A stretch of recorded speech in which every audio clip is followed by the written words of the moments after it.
Alcalá Día a Día.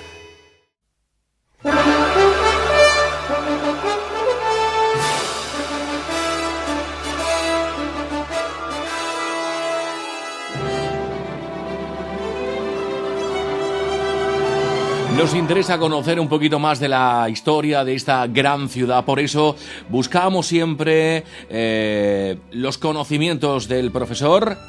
Don Enrique, ¿qué tal? Muy buenos días. Muy buenos días a todos. Bueno, hablábamos la pasada semana de cómo era Alcalá de Guadaira hace 100 años, en 1915.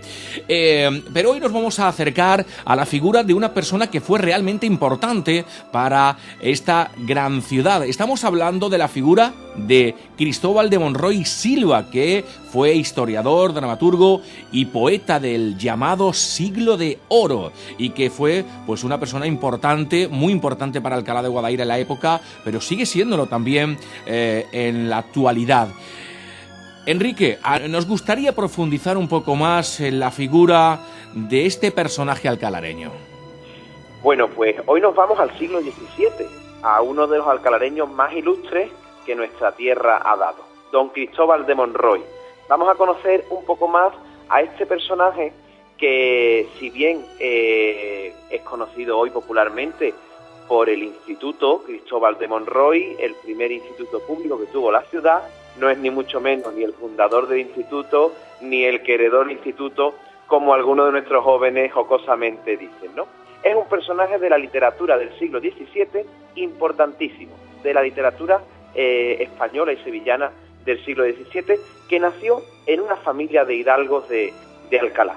Nació en una casa de la calle Ancha, lo que hoy llamamos la calle San Fernando, donde está justamente ese arco que también llamamos popularmente de San Miguel. Sus padres fueron Bartolomé de Monroy y Algarín y María Navarro de Silva. Después la familia se va a mudar a la calle que hoy conocemos todavía en homenaje a esta familia, a la calle Monroy, esa justamente que nos lleva desde la calle Juan Abad a la calle Nuestra Señora del Águila, justamente en esa esquina donde se encuentra la residencia de ancianos La Milagrosa, esa calle estrecha, peatonal, pues es la calle en la que la familia Monroy tuvo su última casa. Bueno, pues 2 días más tarde de su nacimiento, el 22 de octubre de 1612, suponemos por el miedo a esa mortalidad infantil propia de esa época, pues el niño es bautizado en la parroquia de Santiago, a la que pertenecía el domicilio familiar, y se casará en 1637 con Ana Arias Salvador León en esa misma parroquia de Santiago. Sabemos que se casó en Santiago, pero se veló en Santa María. Con ella, con doña Ana Arias, tuvo varios hijos, pero desgraciadamente, decía antes que la mortalidad infantil en aquella época era muy alta, ninguno de sus hijos le sobrevivió, aunque sí sabemos que por el testamento de don Cristóbal, que cuando murió en 1649, su esposa Ana estaba embarazada. Este personaje no solamente fue literato, sino que ostentó diversos cargos en el por entonces ayuntamiento de la ciudad, que se llamaba Cabildo. Fue fiel ejecutor entre los años 1636 y 1641, fue regidor perpetuo a partir de 1639, una especie de alcalde de Alcalá perpetuo de por vida, y fue teniente alcaide del castillo de Alcalá en 1642. Uh-huh. El duque de Alba, al que bajo cuya jurisdicción estaba Alcalá en aquel entonces, lo nombró promotor de su justicia, de la justicia del duque, en la audiencia mayor. Y como decía antes, murió el 6 de julio de 1649 como consecuencia de una gran epidemia de peste que hubo en Sevilla en aquella fecha. Uh-huh. Háblenos, profesor, de la obra literaria, de la trayectoria literaria de este personaje alcalareño. Pues la obra literaria es muy extensa y no solamente abarca los temas propiamente literarios de la comedia, del teatro, sino también incluso de la historia, porque llegó a escribir libros de historia como La epítome de Troya, El Héctor y Aquiles y El robo de Helena, Una vida del padre maestro San Ignacio de Loyola, que se publicó en México, Incluso escribió una historia de Alcalá de Guadaira que hubiera sido un elemento riquísimo, porque el primer compendio histórico de Alcalá tenemos que irnos al siglo XVIII con Pedro León Serrano y ya al siglo XIX con el padre Flores. Pues los primeros pasos en escribir una historia de Alcalá de Guadaira ya los dio Cristóbal de Monroy, y sabemos que lo escribió en un manuscrito que no llegó a publicarse, pero que ese manuscrito se conservó en la biblioteca del monasterio de Poblet, en Cataluña. Pero desgraciadamente esa biblioteca ardió y se perdió ese manuscrito. Por lo tanto, ahí perdimos no solamente una buena obra de Cristóbal de Monroy, sino también gran parte de nuestra historia. Pero sobre todo, Cristóbal de Monroy destacó como dramaturgo. Una de sus obras más importantes fue una versión de Fuenteovejuna, la conocidísima obra de Lope de Vega. Se dice que en su época competían ambas versiones y que la versión de Cristóbal de Monroy era muchísimo más representada que la de Lope de Vega. Pero bueno, después, a lo largo de la historia de la literatura, ha encumbrado a Lope de Vega y, no vamos a decir olvidado, pero sí no le ha dado su sitio a don Cristóbal de Monroy, a nuestro alcalareño, a nuestro literato alcalareño del siglo XVII. Escribió otras muchas obras también de tema histórico y biográfico, como la batalla de Pavía y la prisión del rey Francisco, las mocedades del duque de Osuna, dedicado pues a las calaveradas juveniles de don Pedro Telle Girón, duque de Osuna. También es muy importante su obra religiosa, casi una tercera parte de su obra literaria está dedicada a temas religiosos, a comedia religiosa, que si bien era un género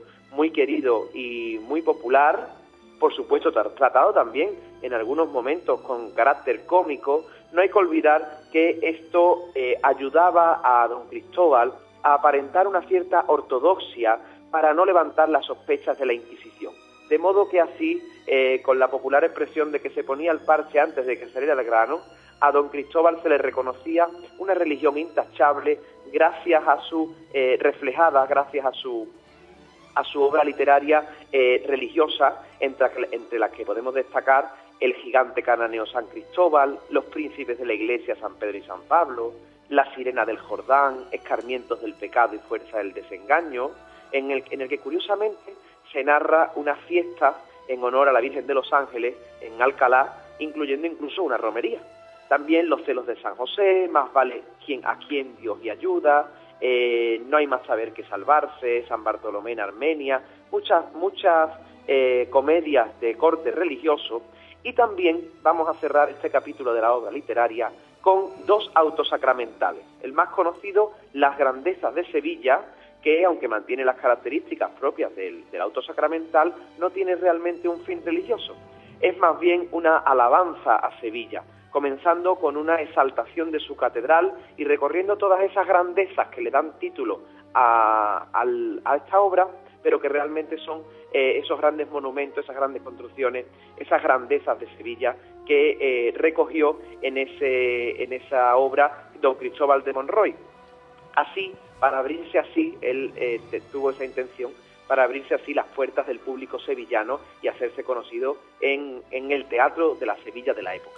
¿Hay alguna referencia, algún detalle de Alcalá de Guadaira en cualquiera de en alguna de sus múltiples obras, Enrique?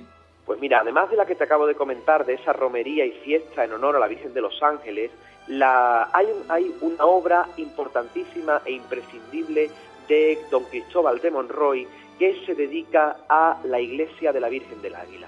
Y es que el 20 de marzo de 1635 publica una obra titulada Encomio y defensa de Santa María de la Villa de Alcalá de Guadaira. Es un pequeño libro que se ha rescatado recientemente, descubierto por el estudioso José Manuel Campos, que en la Biblioteca Nacional de Madrid, que es actualmente el mayor experto en este personaje, en Cristóbal de Monroy, y parece ser que el motivo de ese libro, que se llega a publicar, es que el arzobispado pretende trasladar el título de Iglesia Mayor desde Santa María, como había sido siempre, hasta la parroquia de Santiago. Entonces el vicario consideraba pues que si se trasladaba ese culto a la iglesia de Santiago, pues muchos más vecinos de Alcalá pues podrían asistir, ya que por entonces, en el siglo XVII, la collación de Santa María, todo lo que supone el Cerro del Castillo, estaba despoblada. La nobleza local, hay que pensar que la nobleza local pues está muy preocupada con el asunto, entre otras cosas porque la nobleza de Alcalá tiene sus panteones en la iglesia de Santa María.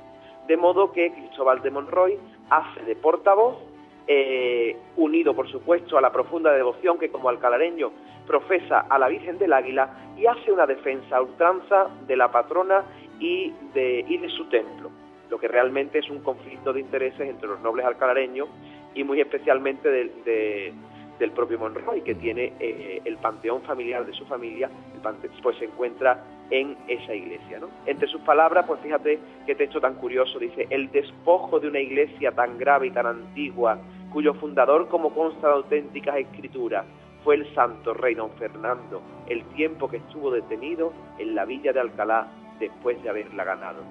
Por ser esta iglesia la primera del arzobispado después de la de Sevilla, y gozar en su trono la deidad de una imagen de tanta devoción como es Nuestra Señora del Águila, imán de los humanos afectos, por cuyo reto es agravio se le pierda a su divino templo el que ha merecido con inmemorable posesión de iglesia mayor. Son palabras del propio Monroy. ¿Era la Virgen del Águila, Enrique, en la mayor devoción para Cristóbal de Monroy o tenía otras devociones? Por supuesto que, como acabamos de demostrar con el encomio y defensa, la Virgen del Águila jugó un papel importantísimo en la devoción de Cristóbal de Monroy. Hay que tener en cuenta que la Alcalá de la época, bueno, la sociedad de la época, la sociedad española y europea de la época, es una sociedad profundamente devota, una sociedad profundamente religiosa. Y esta religiosidad de Cristóbal de Monroy se va a reflejar fundamentalmente en tres devociones: la Virgen del Águila, como comentábamos, la Virgen del Carmen y la Virgen de la Soledad, de la Hermandad del Santo Entierro, que por entonces ya existía. La Virgen del Carmen, venerada en el convento del mismo nombre, que hoy es el Colegio Salesiano, pues va a ser una devoción muy importante para Monroy, sobre todo en los últimos días. En el testamento, pues él incluso dice que se le entierre con el hábito de Nuestra Señora del Carmen, con el escapulario carmelita para la protección en la otra vida, ¿no? Hemos hablado ya, por supuesto, como decíamos, de la Virgen del Águila, y nos queda la Virgen de la Soledad. La Hermandad del Santo Entierro, establecida junto al convento del Carmen, en la misma capilla que hoy en día alberga a la Hermandad, pues también era fruto de la devoción, también era objeto de la devoción de Cristóbal de Monroy. En el testamento, don Cristóbal dice que se le entregue al padre sacristán que fuere del convento de Nuestra Señora del Carmen de esta villa un manto de bura y un vestido basquiña y jubón de fileile para el adorno de Nuestra Señora de la Soledad del dicho convento. Así que lo que hace en 1649 Cristóbal de Monroy es ofrecerle a la Virgen de la Soledad un vestido completo, una saya y un manto para el adorno de esta imagen de vestir de Nuestra Señora de la Soledad, que como saben pues perdimos en 1936. Esos donativos a la Virgen de la Soledad van a continuar también, dice el testamento: mando que 4 cuadros de los que me mandó la dicha doña María de Silva, mi madre, para que se pongan en el altar de la dicha imagen de Nuestra Señora de la Soledad, porque así es mi voluntad. No se sabe nada de esos cuadros ni cuándo desaparecieron de la capilla, ¿no?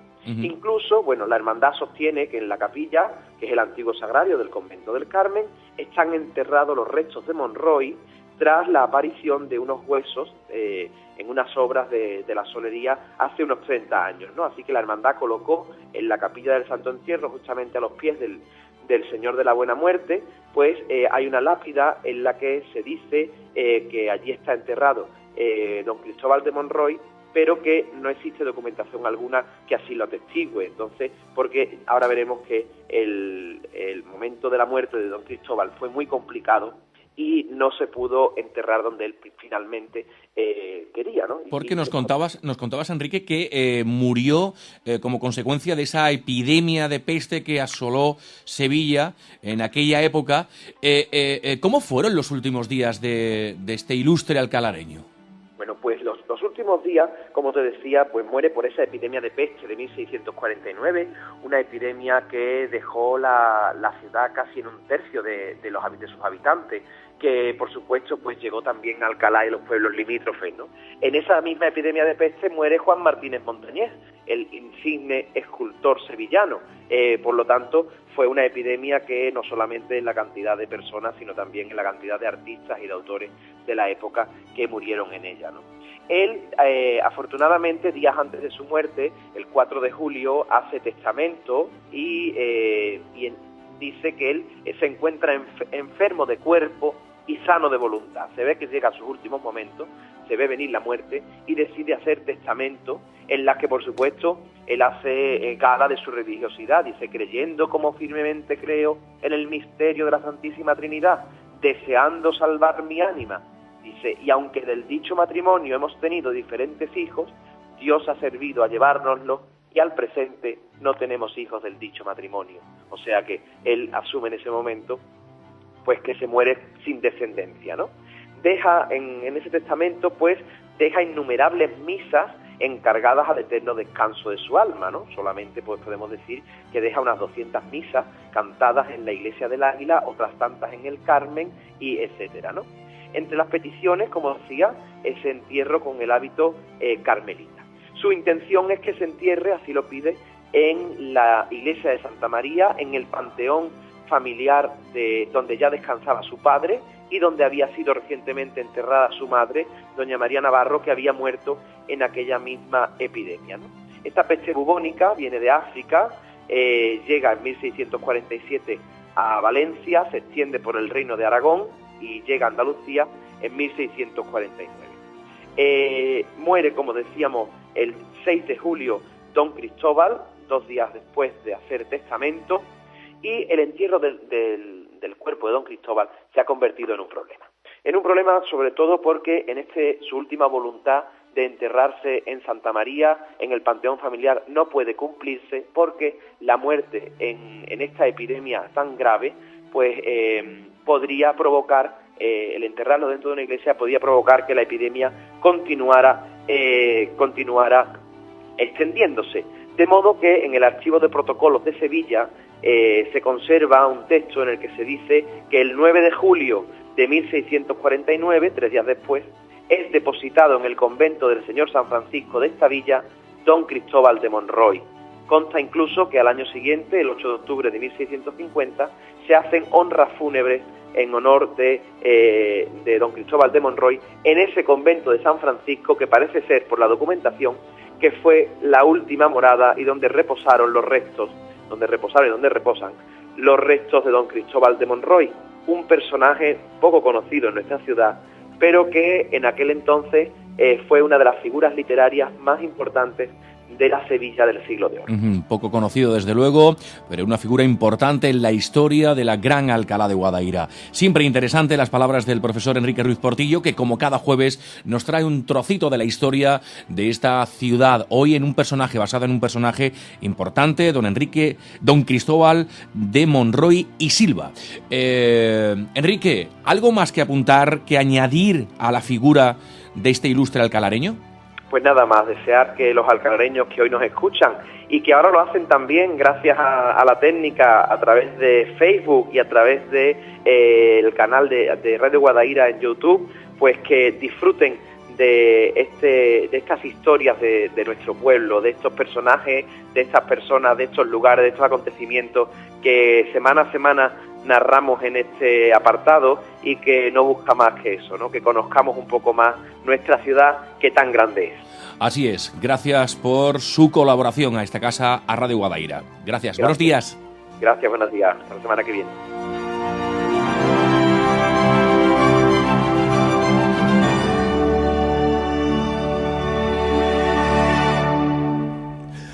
Alcalá día a día.